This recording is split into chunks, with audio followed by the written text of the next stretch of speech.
राधे राधे। आप सभी का मेरे चैनल पर स्वागत है।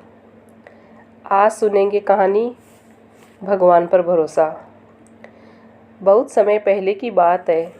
एक गांव में मनोहर नाम का एक व्यक्ति रहता था। वो गांव में रहकर कोई छोटा मोटा काम करके अपना जीवन यापन करता था। मनोहर भगवान पर बहुत विश्वास रखता था। गांव में जब भी किसी के साथ कुछ अच्छा होता तो वो मंदिर जाकर भगवान से हमेशा उस चीज़ के लिए धन्यवाद बोलता। लेकिन गांव में जब कभी किसी के साथ बुरा होता तो वो भगवान के सामने जाकर उनसे सवाल करने लगता। सवाल करने के बाद वो अक्सर ये बोलता कि भगवान, आपने उनके साथ अच्छा नहीं किया। अगर आपकी जगह मैं होता तो सब कुछ ठीक कर देता। मनोहर के सवाल करने की इस आदत से तंग आकर एक दिन भगवान उसके सामने प्रकट हो गए। उन्हें देखकर मोहन आश्चर्य से भर गया। भगवान बोले, मनोहर, तुम हमेशा किसी का बुरा होने पर मेरे पास आकर मुझसे सवाल करने लगते हो और ये सोचते हो कि अगर तुम मेरी जगह होते तो सब कुछ सही होता। जैसा तुम सोचते हो ये सब उतना आसान नहीं है। मुझे हर किसी के लिए सही व्यवस्था करनी पड़ती है।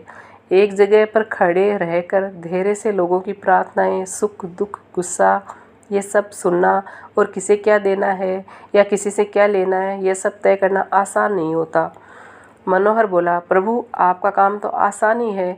आपकी तरह मैं भी दिन भर धैर्य के साथ एक जगह पर खड़े रहकर ये सब कर सकता हूँ। मनोहर की बात सुनकर भगवान बोले, ठीक है, अगर तुम्हें लगता है कि तुम ये सब कर पाओगे तो आज पूरे दिन मेरी जगह खड़े रहकर तुम मेरी ज़िंदगी जियो। लेकिन एक बात ध्यान रखना, मंदिर में हर कोई अपनी इच्छा के अनुसार कुछ ना कुछ मांगेगा। कुछ अच्छा बोलेंगे तो कुछ बुरा बोलेंगे। तुम्हें बस उनकी बातें सुननी है और धैर्य के साथ अपनी जगह चुपचाप खड़े रहना है और अपनी तरफ से कुछ नहीं करना। मनोहर मान गया और एक दिन के लिए भगवान की जगह पर खड़ा हो गया। थोड़ी देर बाद गांव का एक धनी व्यक्ति मंदिर में आया और भगवान से बोला, प्रभु, मैं अपना कारोबार दूसरे गांव में भी करने जा रहा हूँ।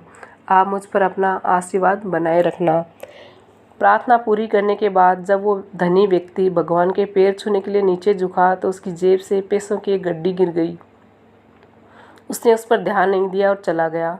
भगवान की जगह पर खड़ा मनोहर ये सब देख रहा था और उसने सोचा कि उसे पैसे गिरने की बात बता देनी चाहिए, लेकिन शर्त के अनुसार ऐसा करना उचित नहीं समझा। उसके जाने के बाद मंदिर में एक गरीब व्यक्ति आया और उसने भगवान से कहा, प्रभु, गरीबी के कारण मेरे परिवार को 2 वक्त की रोटी मिलना बहुत मुश्किल हो गया है और ऐसे में मेरी माँ भी बीमार हो गई है। उसके इलाज के लिए मेरे पास पैसे नहीं है। प्रभु, मेरी मदद करिए। ऐसा कहकर जब वो व्यक्ति भगवान के चरण छूने लगा तो उसकी नज़र गिरे हुए पैसों पर पड़ी और उसने भगवान का आशीर्वाद समझकर वो रख लिए। मनोहर इस बार भी कुछ नहीं बोला और उसने गरीब व्यक्ति को पैसे ले जाने दिए।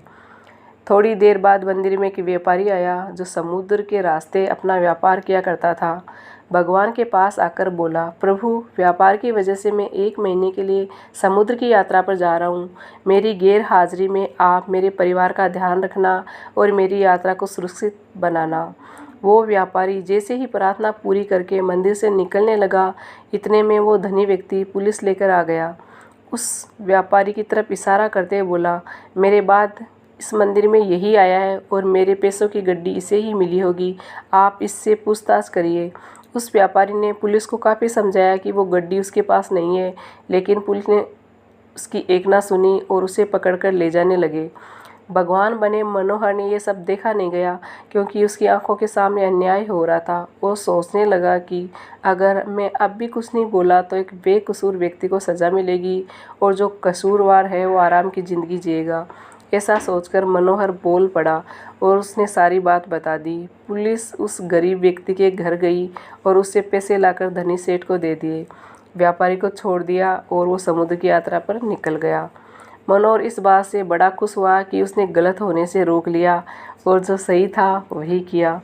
लेकिन अब इसमें उसने शर्त तोड़ दी और भगवान फिर से वहाँ आ गए। भगवान को सामने देखकर मनोहर ने गर्व के साथ उन्हें सब कुछ बताया।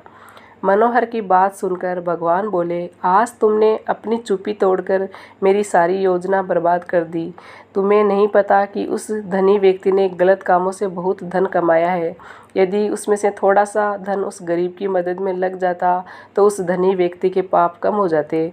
और वहीं तुमने उस व्यापारी को समुद्र की यात्रा पर भेज दिया, जबकि कल समुद्र में तूफान आने वाला है जिसमें उस व्यापारी का जहाज़ डूब जाएगा और वो जीवित नहीं लौट पाएगा। अगर पुलिस उसे ले जाती तो समुद्र यात्रा में नहीं जा पाता और उसकी जान बच जाती। वहीं दूसरी तरफ वो गरीब व्यक्ति उन पैसों से अपनी माँ का इलाज करा लेता, लेकिन अब वो जेल में बंद है जिसकी वजह से उसकी माँ का इलाज नहीं हो पाएगा और वो दुनिया से चल बसेगी। उसका परिवार अब और भी बदतर ज़िंदगी जीने पर मजबूर हो जाएगा। तुमने सब कुछ ठीक करने के चक्कर में सब कुछ बिगाड़ दिया।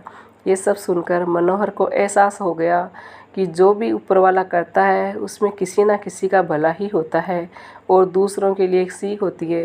भगवान हर किसी के जीवन के बारे में सोचकर ही अपनी योजना बनाते हैं और उसके जीवन को चलाते हैं। भगवान की जगह लेना किसी भी इंसान के लिए आसान नहीं है।